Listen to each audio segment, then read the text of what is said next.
ओम श्री गणेशाय नमः। ओम श्री उमा महेश्वराय नमः। ओम श्री नर्मदेश्वर महादेवाय नमः। ओम शांताकारं भुजगशयनं पद्मनाभं सुरेशं विश्वाधारं गगनसदृशं मेघवर्णं शुभांगं लक्ष्मीकान्तं कमलनयनं योगिर्भिध्यानिगम्यं वन्दे विष्णु भवभयहरं सर्वलोकैकनाथं सर्वलोकैकनाथं। बोली श्री राधे कृष्णा की जय। सभी को श्री देवउठनी एकादशी की हार्दिक बधाई। श्री तुलसी विवाह की पावन पर्व की शुभकामनाएं, मंगल बधाई हो। इस सुंदर पावन पर्व पर श्री तुलसी माता का सुंदर चरित्र श्रवण करें, जो श्री भगवान नारायण के द्वारा नारद जी को वर्णन किया गया है श्री ब्रह्म वैवर्त पुराण में। नारद जी के पूछने पर नारद जी ने पूछा कि हे प्रभु, साध्वी तुलसी भगवान श्री हरि की पत्नी कैसे बनी? इनका जन्म कहाँ हुआ था और पूर्व जन्म में यह कौन थी? इस साध्वी देवी के किसके कुल को पवित्र किया था और इसके माता पिता कौन थे? किस तपस्या के प्रभाव से प्रकृति के अधिष्ठाता भगवान श्री हरि इन्हें पति रूप में प्राप्त हुए? क्योंकि ये परम प्रभु तो बिल्कुल निष्प्रह है। दूसरा प्रश्न मेरे मन में यह भी है कि ऐसी सुयोग्य देवी को वृक्ष क्यों होना पड़ा, और यह परम तपस्विनी देवी कैसे असुर के चंगुल में फंस गई? संपूर्ण संदेह दूर करने वाले प्रभु, आप मेरे इन संशयों को मिटाने की कृपा करें और मुझे पवित्र पाविनी तुलसी का चरित्र श्रवण कराने की कृपा करें। तब भगवान नारायण कहते हैं कि नारद, बड़े चित्त लगा करके श्रवण करना, क्योंकि तुलसी जी का यह चरित्र बड़ा ही पवित्र है। तुलसी जी के समान प्रिय मुझे कुछ भी नहीं है। नारद दक्ष श्रावणी नाम से प्रसिद्ध एक पुण्यात्मा मनु हो गए हैं। भगवान विष्णु के अंश से प्रकट ये मनु परम यशस्वी और श्री हरि के प्रति श्रद्धा रखने वाले थे। इनके पुत्र का नाम था ब्रह्मसावर्णी। उनका भी अंतकरण बड़ा स्वच्छ था, भगवान में श्रद्धा रखते थे। ब्रह्मसावर्णी के पुत्र हुए धर्मसावर्णी, जिनकी इंद्रियां उनके सदैव वश में रहती थी और मन श्री हरि की उपासना में निरत रहता था। धर्म सावर्णी से इंद्रिय निग्रह परम भक्त रुद्र सावर्णी पुत्र रूप में प्रकट हुए। इन रुद्र सावर्णी के पुत्र का नाम हुआ देव सावर्णी। ये भी परम वैष्णव थे। और देव सावर्णी के पुत्र का नाम हुआ इंद्र सावर्णी। फिर भगवान विष्णु के अनन्य उपासक इन इंद्र सावर्णी से वर्षध्वज का जन्म हुआ। भगवान शंकर में इन वर्षध्वज की बड़ी श्रद्धा थी। स्वयं भगवान शंकर इनके यहाँ बहुत काल तक ठहरे रहे। इनके प्रति भगवान शंकर का स्नेह पुत्र से भी बढ़कर था।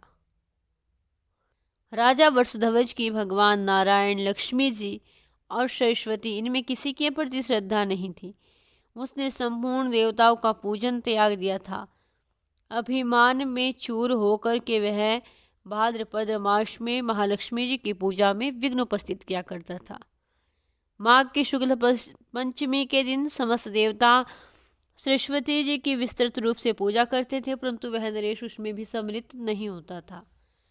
यज्ञ और विष्णु पूजा की निंदा करना उसका मानव स्वभाव ही बन गया था। वह केवल भगवान शिव में श्रद्धा रखता था। ऐसे स्वभाव वाले राजा वृषध्वज को देख कर के सूर्य ने उसे श्राप दिया कि राजन, तेरी स्त्री नष्ट हो जाए। और भक्त पर संकट देख कर के आशुतोष भगवान महादेव त्रिशूल उठाकर सूर्य पर टूट पड़े। तब सूर्य अपने पिता कश्यप जी के साथ ब्रह्मा जी की शरण में गए। शंकर जी त्रिशूल लिए ब्रह्मलोक को चले और ब्रह्मा जी को भी शंकर जी से भय था, अतएव उन्होंने सूर्य को आगे करके वैकुंठ की यात्रा की। और उस समय ब्रह्मा, कश्यप, सूर्य तीनों भयभीत थे। तीनों भगवान नारायण की शरण में आए। तीनों ने भगवान को मस्तक नवाया और फिर सब कारण सुनाया। तब भगवान नारायण ने कहा, भयभीत देवताओं स्थिर हो जाओ, मेरे रहते कोई भय नहीं। जो विपत्ति के अवसर पर व्यक्ति मेरा ध्यान जहाँ कहीं भी मुझे याद करते हैं, मैं हाथ में चक्र लिए तुरंत उसकी रक्षा के लिए पहुंच जाता हूँ। और देवों, मैं अखिल जगत का कर्ता धर्ता हूँ, मैं ही ब्रह्मा हूँ। मैं ही ब्रह्मा रूप में सदा संसार की सृष्टि करता हूँ। मैं ही शंकर जी के रूप में संहार करता हूँ। मैं ही शिव हूँ, तुम भी मेरे ही रूप हो और ये शंकर जी भी मुझसे भिन्न नहीं है।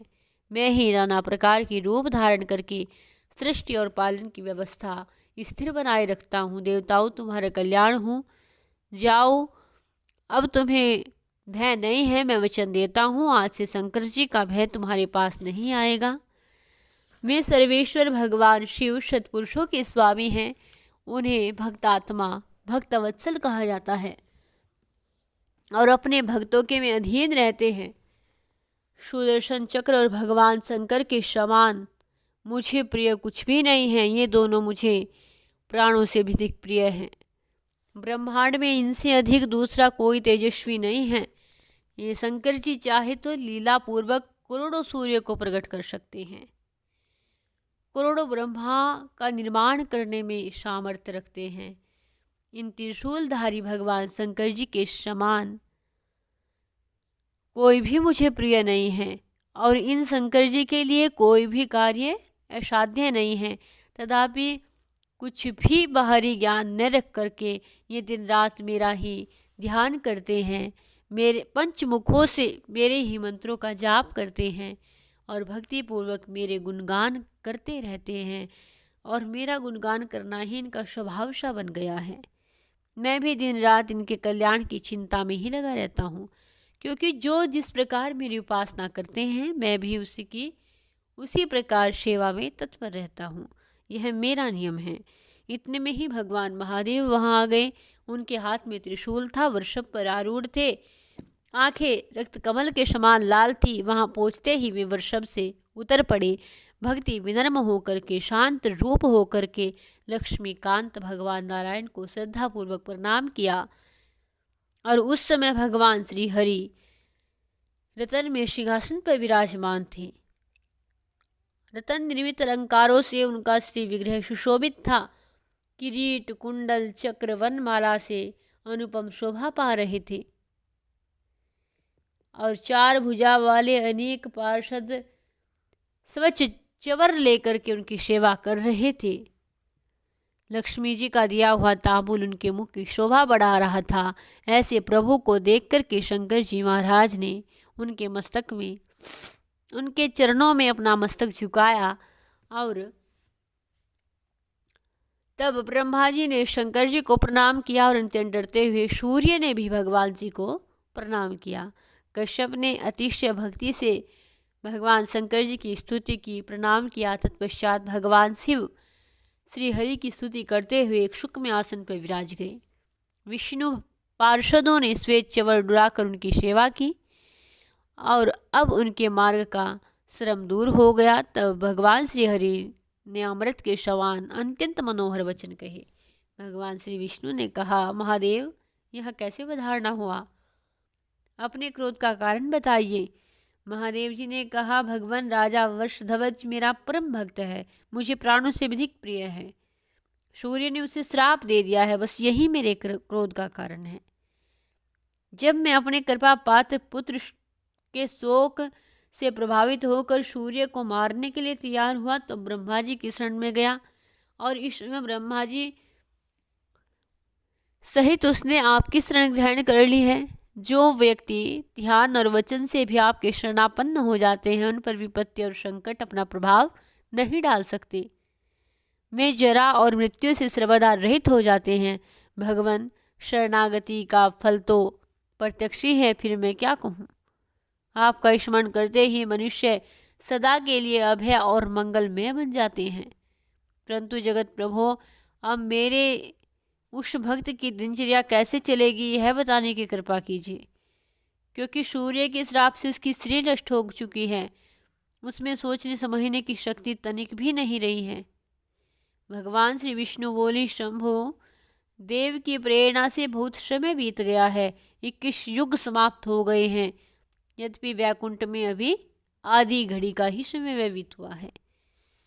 अतः अब आप शीघ्र अपने स्थान को पधारिए। और फिर भी किसी से भी न रुकने वाले भगवान शिवशंकर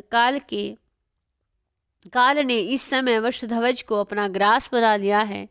यही नहीं, किंतु उसका पुत्र रथध्वज भी अब जग में नहीं है। और इस समय रथध्वज के 2 पुत्र हैं। उन महाभाग पुत्रों के नाम हैं धर्मध्वज और कुशध्वज। वे परम वैष्णव रूप सूर्य के श्राप से श्रीहीन होकर जीवन व्यतीत कर रहे हैं। ऐसा कहा जाता है कि राज्य भी उनके हाथ में नहीं है। एकमात्र लक्ष्मी की उपासना ही उनके जीवन का उद्देश्य बन गया है। अतः उनकी भार्याओं के उदर से भगवती लक्ष्मी अपनी एक कला से प्रकट होगी, तब वे दोनों नरेश लक्ष्मी से संपन्न हो जाएंगे। शंभो, अब आपके सेवक वृषध्वज का शरीर नहीं रहा, अतः आप शोक न करें। देवताओं, अब तुम भी अपने स्थान पर जाने का कष्ट करो। और जैसे ही भगवान श्री हरि इतना कहकर के चुप हो गए और देवताओं ने भी बड़ी प्रसन्नता के साथ अपने अपने आश्रमों की यात्रा की, भगवान महादेव भी श्री नारायण को शीश नवाते हुए श्री कैलाश धाम पर चल पड़े। अब जैसे भगवान नारायण ने कहा था कि धर्मध्वज और कुशध्वज दोनों के यहाँ लक्ष्मी जी अपने अंश रूप अवतार लेगी। धर्मध्वज के कन्या का नाम हुआ वेदवती और राजा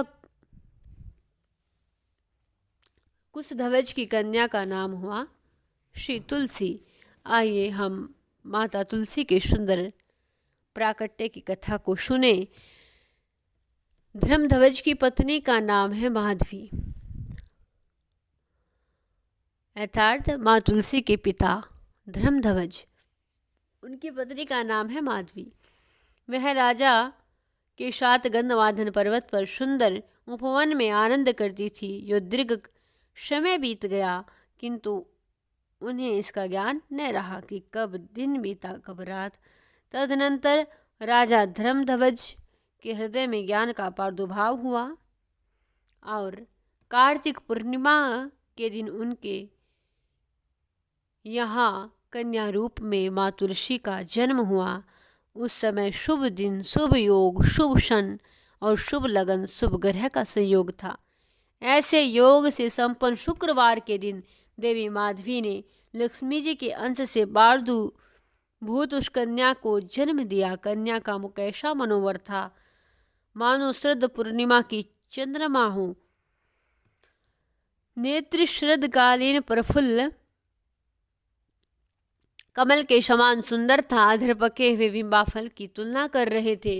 मन को मुग्ध कर देने वाली उस कन्या के हाथ और पैर तलवे लाल थे और शीतल काल में सुख देने वाली वह और उष्ण काल में भी सुख देने वाली वह कन्या शीतलांगी बनी रहती थी। वह सदा 16 वर्ष की किशोरी जान पड़ती थी। केस ऐसे थे मानो वट वृक्ष को घेर करके शोभा पाने वाले बरो हो। अतएव विधवा और स्त्री और पुरुष उसके देख करके किसी के साथ भी उनकी तुलना करने में असमर्थ हो जाते थे। अतएव उनका नाम विद्वानों ने तुलसी रखा। बोले तुलसी मैया की जय। भूमि पर पधारते ही ऐसी सुकन्या मानो साक्षात प्रकृति देवी ही हो।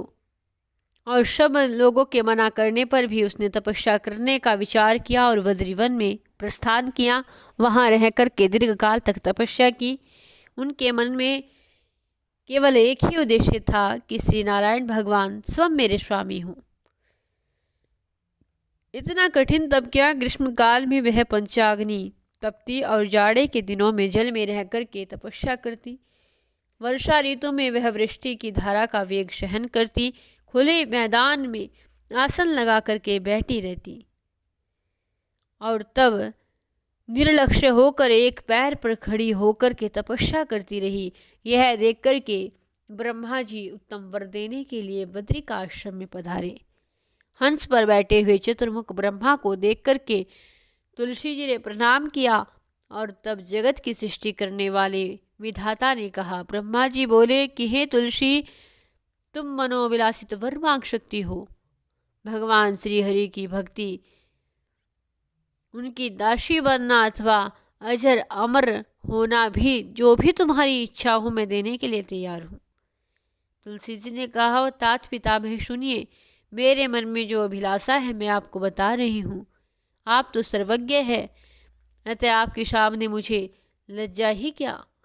पूर्व जन्म में मैं तुलसी नाम की गोपी थी। गोलोक में मेरा निवास स्थान था। भगवान श्री कृष्ण की प्रिया, उनकी अनुचरी, उनकी अर्धांगिनी तथा उनकी प्रियसी सखी, सब कुछ होने का सौभाग्य मुझे प्राप्त था। गोविंद नाम से सुशोभित उन प्रभुओं के साथ में हास विलास में रत थी और उस परम सुख से अभी मैं तृप्त नहीं थी। इतने में ही एक दिन रास के अधिष्ठात्री देवी श्री राधा ने रास मंडल में पधार करके रोज से मुझे यह श्राप दे दिया कि तुम मानव योनि में उत्पन्न हो। उसी समय भगवान गोविंद ने मुझसे कहा, देवी तुम भारतवर्ष में रह कर के तपस्या करो, ब्रह्मा जी वहाँ तुम्हें वर देंगे जिससे मेरे सर्व स्वरूभूत अंश चतुर्भुज श्री विष्णु को तुम पति रूप में प्राप्त कर लोगे। इस प्रकार कह कर के देवेश्वर भगवान श्री कृष्ण भी अंतर्ध्यान हो गए और गुरु, मैंने अपना वह शरीर त्याग दिया और अब मैं इस भूमंडल पर उत्पन्न हुई हूँ। सुंदर विग्रह वाले शांत स्वरूप भगवान नारायण को मैं प्रियतम पति रूप में प्राप्त करने के लिए वर मांग रही हूँ। आप मेरे अभिलाषा पूर्ण करने की कृपा करें। तब ब्रह्मा जी बोले कि भगवान श्री कृष्ण के अंग से प्रकट सुदामा नामक एक गोप भी इस समय राधिका के श्रापवश भारतवर्ष में उत्पन्न है। उस परम तेजस्वी गोप को श्री कृष्ण का साक्षात अंश कहते हैं। श्रापवश उसे धनु के कुल में उत्पन्न होना पड़ा। शंखचूड़ नाम से उसकी प्रसिद्धि है। त्रिलोकी में कोई भी ऐसा नहीं है जो उससे बढ़कर हो। वह सुदामा इस समय समुद्र में विराजमान है। भगवान श्री कृष्ण के का अंश होने से उसे पूर्व जन्म की सभी बातें स्मरण है। सुंदरी शोभने, तुम भी पूर्व जन्म के सभी प्रसंगों से परिचित हो। इस जन्म में वह श्री कृष्ण का अंश तुम्हारा पति होगा। इसके बाद शांत स्वरूप भगवान नारायण तुम्हें पति रूप में प्राप्त होंगे। लीलावश वे ही नारायण तुमको श्राप भी दे देंगे। अतः अपनी कला से तुम्हें वृक्ष बन करके भारत में रहना पड़ेगा और समस्त जगत को पवित्र करने की योग्यता तुम्हें प्राप्त होगी। संपूर्ण पुष्पों में तुम प्रधान मानी जाओगी। भगवान विष्णु तुम्हें प्राणों से अधिक प्रिय मानेंगे। तुम्हारे बिना पूजा निष्फल समझी जाएगी। वृंदावन में वृक्ष स्वरूप में रहते हुए भी लोग तुम्हें वृंदावनी कहेंगे और तुम्हारे उत्पन्न पत्तों से गोपी और गोपों द्वारा भगवान माधव की पूजा संपन्न होगी। तुम मेरे वर के प्रभाव से वृक्षों के अधिष्ठात्री देवी बनकर के गोप रूप में विराजमान वाले भगवान श्री कृष्ण के साथ स्वेच्छापूर्वक निरंतर आनंद प्राप्त करोगे। नारद, ब्रह्मा जी की यह अमरवाणी सुनकर के तुलसी के मुख पर हंसी छा गई। उसके मन में पार हर्ष हुआ और उसने वहाँ भाग ब्रह्मा जी को प्रणाम किया और वह कहने लगी। तुलसी ने कहा कि पितामह, मैं बिल्कुल सच्ची बातें कहती हूँ। दो भुजा से शोभा पाने वाले श्याम सुंदर भगवान श्री कृष्ण को पाने के लिए मेरी जैसी अभिलाषा है, वैसे ही चतुर्भुज रूप श्री विष्णु के लिए नहीं है, परंतु उन गोविंद की आज्ञा से ही मैं चतुर्भुज श्री हरि के लिए प्रार्थना करती हूँ। वे गोविंद मेरे लिए परम दुर्लभ हो गए हैं। भगवान आप ऐसी कृपा करें कि उन्हीं गोविंद को मैं पुनः निश्चय ही प्राप्त कर सकूं, साथ ही मुझे श्री राधा जी के भय से भी मुक्ति मिल जाए। ब्रह्मा जी बोले, देवी मैं तुम्हारे प्रति श्री राधा के षोडशोपचार मंत्र का उपदेश करता हूँ, उसे हृदय में धारण करो और सुभगे भगवान श्री गोविंद के लिए तुम वैसी ही प्रेयसी बन जाओगी जैसी श्री राधा है। और इस प्रकार श्री ब्रह्मा जी ने माँ तुलसी को वरदान दिया। अब एक समय की बात है कि जब वृषध्वज की कन्या तुलसी अत्यंत प्रसन्न होकर के शयन कर रही थी, स्वप्न में एक सुंदर वेश वाला पुरुष उन्हें दिखाई दिया। अब तुलसी जी की भेंट शंखचूड़ से हुई। ब्रह्मा जी के वरदान के अनुसार जो ब्रह्मदेव ने कहा था कि वह सुदामा नाम का गोप भगवान श्री कृष्ण का अंश स्वरूप वही तुम्हें पति रूप में प्राप्त होगा और फिर तुम पुनः भगवान को श्री हरि को पति रूप में प्राप्त करोगी। आज शंखचूड़ से माँ तुलसी का परिचय हुआ और शंखचूड़ ने पूछा कि देवी तुम कौन हो, तुम्हारे पिता कौन हैं, तुम अवश्य ही मंगल प्रदान करने वाली कल्याणी हो, तुम वास्तव में कौन हो, सदा सम्मान पाने वाली सुंदरी, तुम मुझे अपना परिचय देने की कृपा करो। तब माँ तुलसी को ब्रह्मा जी की कही बातें याद आ गई और माँ तुलसी ने कहा कि भद्र पुरुष मैं राजा धर्मध्वज की कन्या हूँ, तपस्या करने के विचार से मैं तपोवन में ठहरी हुई हूँ, तुम कौन हो। और तब शंखचूड़ ने अपना परिचय दिया और कहा कि मेरा नाम शंखचूड़ है और मैं इस समय राजा बना हुआ हूँ। और तब शंखचूड़ ने सब बातें बताई, किस प्रकार अपने पूर्व जन्म की बातें स्मरण कराई कि मैं श्री राधिका के श्रापवश यहाँ धनुवंश में मेरी उत्पत्ति हुई है। विशेष बात तो यह है कि मैं पूर्व जन्म में भगवान श्री हरि के साथ रहने वाला उन्हीं का अंश सुदामा नामक गोप था, जो सुप्रसिद्ध गोप स्वयं भगवान के पार्षद थे, उनमें एक मैं ही था। देवी राधिका के श्रापवश इस समय मैं दानवेंद्र बना हुआ हूँ। भगवान श्री कृष्ण का मंत्र मुझे इष्ट है, अतः पूर्व जन्म की बातों को मैं जानता हूँ। तुम भी पूर्व जन्म में भगवान श्री कृष्ण के पास रहने वाली तुलसी थी, यह जानने की योग्यता तो तुम्हें भी प्राप्त है। तुम भी तो भारतवंश में उत्पन्न हुई हो, इसमें मुख्य कारण भी श्री राधा का रोष ही है। और इस प्रकार कहकर के शंखचूड़ चुप हो गया और तुलसी जी का मन हर्ष से उल्लासित हो उठा। और अब श्री ब्रह्मा जी के द्वारा तुलसी जी और शंखचूड़ का विवाह कराया गया, गांधर्व विवाह कराया गया। और उस समय ब्रह्मा जी के द्वारा ही दोनों को आशीर्वाद मिला और ब्रह्मदेव आशीर्वाद देख करके अपने लोक को चले गए। इधर शंखचूड़ ने जैसे ही तुलसी जी उनके वाम भाग में विराजमान हुई और राज सिंहासन पर बैठ करके शंखचूड़ ने देवता लोगों को भयभीत करना प्रारंभ कर दिया। सब देवता भयभीत होकर के जैसे ही उनके स्वर्ग पर अधिकार कर लिया शंखचूड़ ने, तो सब देवता भयभीत होकर के श्री विष्णु भगवान के सम्मुख आए, स्तुति करने लगे। भगवान श्री विष्णु ने कहा कि यह मेरा अंश है, यह महान तेजस्वी शंखचूड़ पूर्व जन्म में एक गोप था और यह मेरा ही अंश है, मेरे प्रति इसकी अटूट श्रद्धा है, अतः मैं इसका वध नहीं कर सकता। इसका संहार तो केवल भगवान शंकर ही कर सकते हैं। और तब ऐसा कहकर के भगवान श्री हरि ने शंकर जी को त्रिशूल सौंप दिया और त्रिशूल लेकर के भगवान श्री रुद्र और ब्रह्मा जी सब देवताओं के साथ भारतवर्ष में चल दिए और आज भगवान शंखचूड़ के सम्मुख भगवान श्री शंकर जी ने पुष्पदंत को दूत बना करके भगवान शंकर जी ने शंखचूड़ के पास भेजा और शंखचूड़ ने उसकी बात पर ध्यान देते हुए कहा, जैसे ही पुष्पदंत ने कहा कि मैं भगवान शंकर का दूत हूँ, मेरा नाम पुष्पदंत है, शंकर जी की कही बातें मैं आपसे कह रहा हूँ। शंकर जी ने कहा है कि अब आप देवताओं का राज्य उन्हें लौटा दे, उनके अधिकार लौटा दे, उन्हें भयभीत करना बंद कर दे, क्योंकि वे देवेश्वर श्री हरि की शरण में गए थे और उस प्रभु ने अपना त्रिशूल दे करके आपके विनाश के लिए शंकर जी को भेजा है। त्रिनेत्रधारी भगवान शिव इस समय चंद्रभागा नदी के तट पर वट वृक्ष के नीचे विराजमान हैं। आप या तो देवताओं का राज्य लौटा दे या निश्चित रूप से युद्ध करें।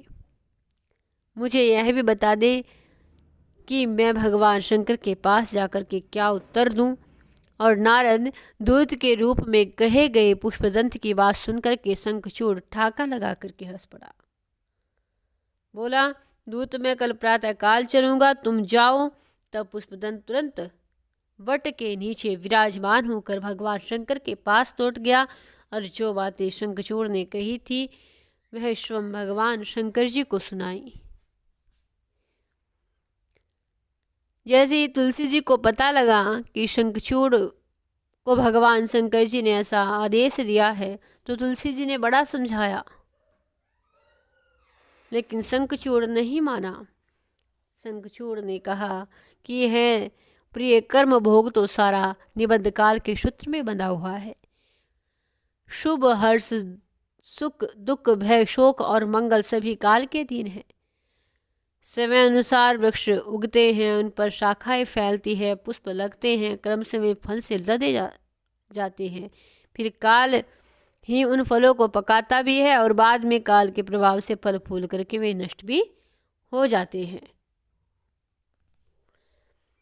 और तब समझा बुझा करके वह शंखचूड़ सो गया और भगवान श्री शंकर जी ने शंखचूड़ के साथ युद्ध प्रारंभ हुआ। और तब भगवान श्री नारायण के द्वारा तुलसी जी का शील भंग किया गया और तुलसी जी के द्वारा श्राप मिला कि होय तनु पाषाण तुम्हारा। जैसे ही भगवान, क्योंकि वृंदा जी माँ तुलसी के पतिव्रत धर्म के कारण शंखचूड़ नहीं मर रहा था, तब भगवान श्री हरि ने भगवान शंकर जी के कहने पर वृंदा का शील भंग किया। जैसे ही और फिर शंखचूड़ का भगवान शंकर जी ने संहार किया और वह तेज जिस प्रकार भगवान श्री कृष्ण के तेज से निकला हुआ था, फिर मरणोपरांत उन्हीं में समा गया और वह गोप पुनः सुदामा गोप के रूप में आकर के गोलोक धाम में प्रतिष्ठित हो गया। इधर तुलसी जी ने भगवान विष्णु जी को श्राप दिया कि होय तनु पाषाण तुम्हारा। जैसे ही तुलसी जी को पता लगा कि यह भगवान श्री विष्णु जी हैं, मेरा पति शंखचूड़ नहीं, तो उन्होंने उनको क्रोध में आकर के श्राप दिया और श्राप बस भगवान श्री को शालिग्राम बनना पड़ा और माँ तुलसी जी वृंदावनी के रूप में वृंदावन में विराजमान हुई।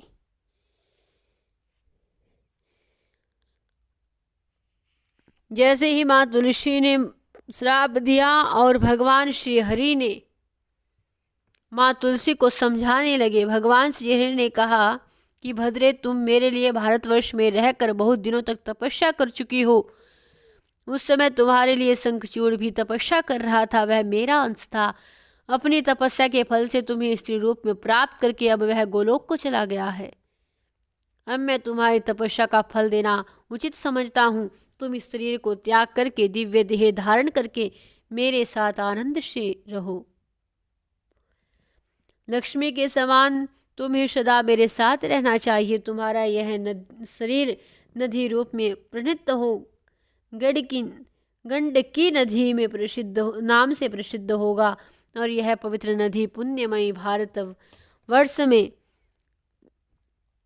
मनुष्यों को उत्तम पुण्य प्रदान करने वाली बनेगी। और तुम्हारे केश कला पवित्र वृक्ष होंगे।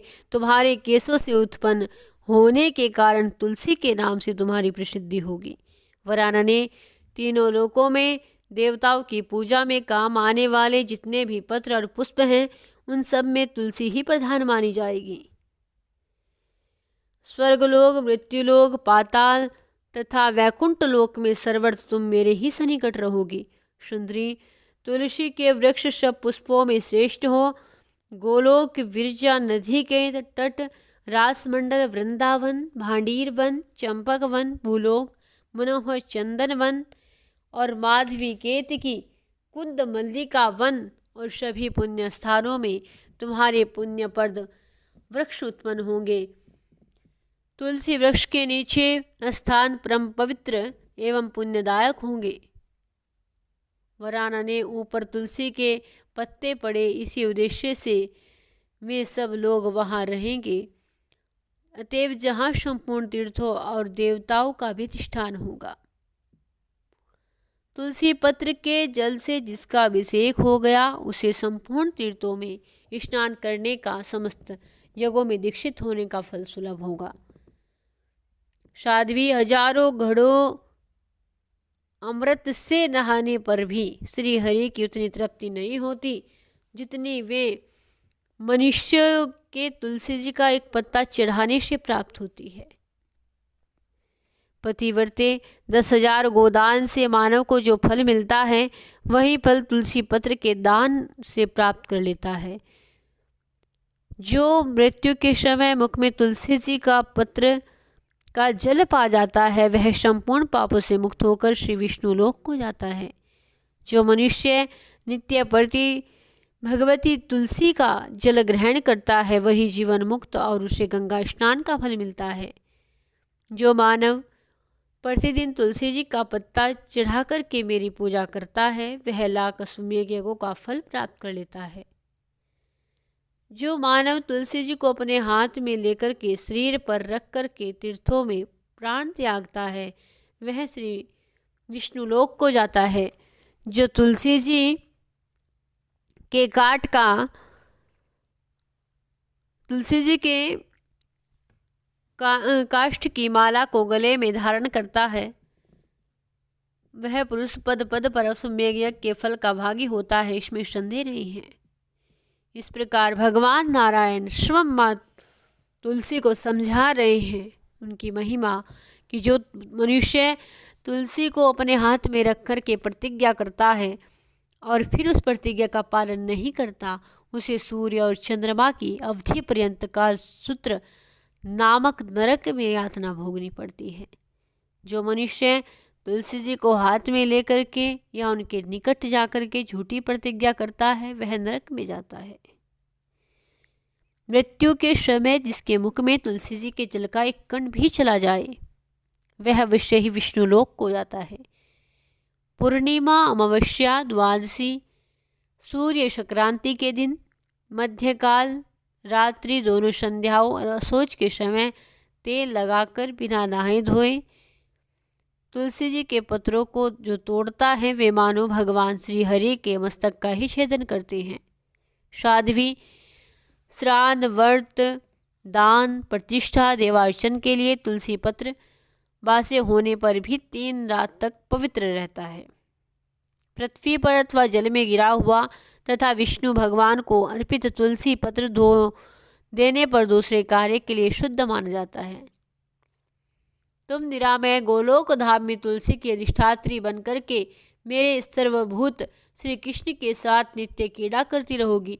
तुम्हारी देह से उत्पन्न नदी की जो अधिष्ठात्री देवी है, वह भारतवर्ष में परम पुण्यदा नदी बनकर के मेरे अंशभूत शार परम मेरे परम अंशभूत शार समुद्र की पत्नी होगी, और शवम तुम महासाध्वी तुलसी रूप में वैकुंठ में मेरे सनिकट निवास करोगी। वहाँ तुम लक्ष्मी जी के समान सम्मानित होगी। गोलोक के राज में भी तुम्हारी उपस्थिति होगी, इसमें संशय नहीं है। मैं तुम्हारे श्राप को सत्य करने के लिए भारतवर्ष में पाषाण अर्थात शालिग्राम बन करके गंडकी नदी के तट पर वास करूँगा, और वहाँ रहने वाले करोड़ों कीड़े अपने तीखे दांत द्वारा आयुध से काट काट करके उस पाषाण में मेरे चक्र का चिन्ह करेंगे, जिसमें एक द्वार का चिन्ह होगा, दूसरा चक्र होगा। और जो वनमाला से विभूषित होगा वह नवीन मेघ के समान श्याम वर्ण का पाषाण लक्ष्मी नारायण का मोदक होगा, जिसमें एक द्वार और 4 चक्र के चिन्ह होंगे। वह वनमाला की रेखा नहीं प्रतीत होगी। ऐसे नवीन मेघ की तुलना श्याम रंग के पाषाण को लक्ष्मी जनार्दन की संख्या देनी चाहिए। 2 द्वार 4 चक्र और गाय के खुर के चिन्ह से सुशोभित और वनमाला के चिन्ह से सुशोभित पाषाण को राघवेंद्र का विग्रह मानना चाहिए, जिसमें बहुत छोटे 2 चक्र के चिन्ह हों और उस नवीन मेघ के समान कृष्णवन के पाषाण हो, उसे दधी वामन का स्वरूप मानना चाहिए, जो गृहस्थों के लिए सुखदायक है। और ऐसी मूर्ति भी गृहस्थों के लिए सुसंपन्न बनाती है। भगवान 14 चक्रों से सुशोभित तथा नवीन मेघ के समान रंग वाले स्थूल पाषाण को भगवान अनंत का विग्रह मानना चाहिए। उनके पूजन से और धर्म, अर्थ, काम और मोक्ष चारों फल की प्राप्ति होती है। जिसकी आकृति चक्र के समान हो तथा 2 चक्र श्री और गोखुर के चिन्ह से शोभा पाता हो, ऐसे मेघ के समान वर्ण वाले मध्यम श्रेणी के पाषाण को मधुसूदन समझना चाहिए। और जिसमें 2 चक्र हो, विशाल मुख हो, जो वनमाला के चिन्ह से संपन्न हो, गृहस्थों के लिए सदा सुखदायी हो, उस पाषाण को लक्ष्मी नारायण का विग्रह समझना चाहिए। जहाँ शालिग्राम की शिला रहती है वहाँ भगवान श्रीहरि विराजते हैं, और वहीं संपूर्ण तीर्थों को साथ लेकर के भगवती श्री लक्ष्मी का भी निवास रहता है। ब्रह्म हत्या आदि जितने पाप है वे सब शालिग्राम शिला की पूजा करने से नष्ट हो जाते हैं। सकट के आकार वाले शालिग्राम से दुख और शूल के नोक के समान आकार वाले से ऐसे शालिग्राम को नहीं रखना चाहिए जो शिला भंग हुई हो। जो निरंतर शालिग्राम की शिला के जल से अभिषेक करता है वह संपूर्ण दान की तीर्थ और पृथ्वी की प्रदक्षिणा का फल का अधिकारी हो जाता है। शालिग्राम शिला के जल का निरंतर पान करने वाला देवाभिलाषित प्रसाद पाता है, इसमें संशय नहीं है। भगवान के धाम में वह उनके साथ असंख्य प्राकृत प्रलय तक रहने की सुविधा प्राप्त करता है। वहां जाते ही भगवान उसे अपना दास बना लेते हैं, और मृत्यु काल में जो शालिग्राम के जल का पान करता है वह संपूर्ण पापों से मुक्त होकर श्री विष्णु लोक को जाता है। इस प्रकार देवी तुलसी से कहकर के भगवान मौन हो गए, और उधर देवी तुलसी अपना शरीर त्याग करके और दिव्य रूप में संपन्न होकर के भगवान श्री हरि के वक्षस्थल पर लक्ष्मी की भांति शोभा पाने लगी। कमलापति भगवान श्री हरि उसे लेकर के वैकुंठ पधार गए, और नारद, लक्ष्मी, सरस्वती, गंगा, तुलसी ये 4 भगवान श्री हरि की पत्नियां हुई। और उसी समय तुलसी जी देह से गंडकी नदी उत्पन्न हुई, और भगवान श्री हरि भी उसी के तट पर मनुष्य के लिए पुण्यप्रद शालिग्राम की शिला बन गए, और मुने वहाँ रहने वाले कीड़े शिला को काट के अनेक प्रकार के बना देते हैं और वे पाषाण जल में गिर करके निश्चय ही उत्तम फल प्राप्त करते हैं। अब तुलसी जी का पूजन, ध्यान, नामाष्टक और श्री तुलसी जी का स्तवन। नारद जी ने पूछा, प्रभु जी, आप तुलसी भगवान नारायण की प्रिया है, इसलिए परम पवित्र है, परंतु इनकी पूजा का क्या विधान है और इनकी स्तुति के लिए कौन सा स्रोत है? इनकी पूजा किस मंत्र से की जानी चाहिए? सबसे पहले किसने तुलसी जी की पूजा की और किस कारण वह आपके लिए भी पूजनीय हो गई? ये सब बातें भी मुझे बताइए। तब भगवान नारायण कहते हैं कि तुलसी जी की आराधना इस मंत्र से करनी चाहिए। ध्यान लगा करके सुनो। भगवान तुलसी जी के समीप इस स्रोत का पाठ करें। भगवान श्री नारायण बोले, जब वृंदा तुलसी रूप वृक्ष और दूसरे वृक्ष एकत्रित होते हैं तब वृक्ष समुदाय अथवा वन को बुद्ध जन वृंदा कहते हैं। ऐसी वृंदा नाम से पवित्र प्रसिद्ध अपनी प्रिया तुलसी की मैं उपासना करता हूँ।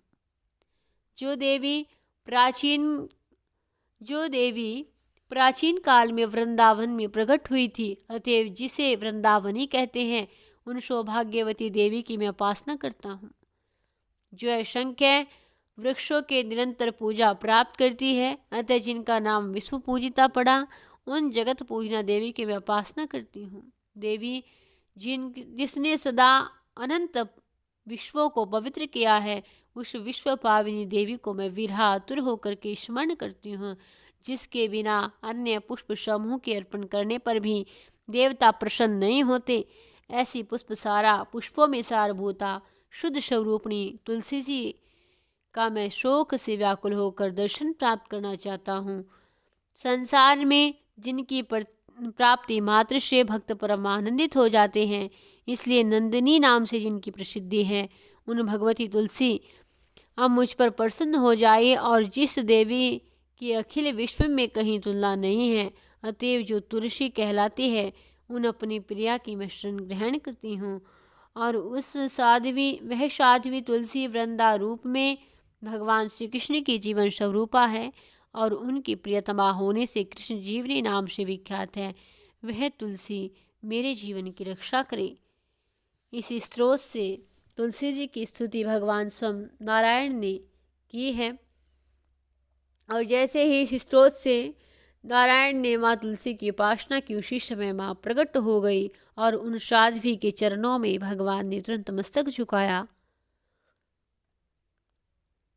और भगवान श्री हरि के द्वारा ही कहे गए माँ तुलसी के 8 नाम वृंदा, वृंदावनी, विश्वपाविनी, विश्व पूजिता, पुष्पसारा, नंदनी, तुलसी, कृष्ण जीवनी, ये तुलसी जी के 8 नाम हैं और यह सार्थक नाम वाली स्त्रोत के रूप में प्रणीत है। जो पुरुष तुलसी जी की पूजा करके इस नामाष्टक का पाठ करता है, वह अश्वमेध यज्ञ का फल प्राप्त करता है। कार्तिक पूर्णिमा तिथि को देवी तुलसी जी का मंगल प्राकट्य हुआ। सर्वप्रथम भगवान श्री हरि ने ही इनकी पूजा की।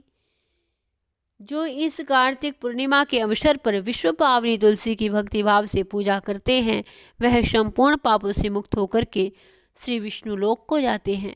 जो कार्तिक के महीने में श्री तुलसी जी को तुलसी पत्र को भगवान श्री हरि को अर्पण करता है, वह 10,000 गोदान का फल निश्चित रूप से प्राप्त कर लेता है। इस तुलसी नामाष्टक के स्मरण मात्र से संतानहीन पुरुष पुत्रवान बन जाता है और बंधुहीन व्यक्ति अनेकों बंधुओं से संपन्न हो जाता है। इसके स्मरण करने से रोगी रोग मुक्त हो जाता है, बंधन में पड़ा हुआ बंधन से मुक्त हो जाता है। हे नारद, अब तुलसी जी का स्त्रोत तो मैंने बता दिया है। अब भगवती तुलसी के ध्यान बतलाता हूँ। षोडशोपचार पूजा करके इस प्रकार देवी की स्तुति करें। परम साध्वी तुलसी पुष्पों में सार है। ये पूजनीय मनोहारिणी है और संपूर्ण पाप रूपी ईंधन को भस्म करके ने के लिए ये अग्नि के लपट के समान है। पुष्पों में अथवा देवियों में भी किसी के साथ इनकी तुलना नहीं की जा सकी, इसलिए इनका नाम तुलसी कहा गया है। ये सबके द्वारा अपने मस्तक पर धारण करने योग्य है। सभी को इन्हें पाने की इच्छा रहती है। विश्व को पवित्र कर देने वाली ये देवी जीवन मुक्त है। मुक्ति और श्री हरि की भक्ति प्रदान करना इनका स्वभाव है। ऐसी भगवती तुलसी की मैं उपासना करता हूँ।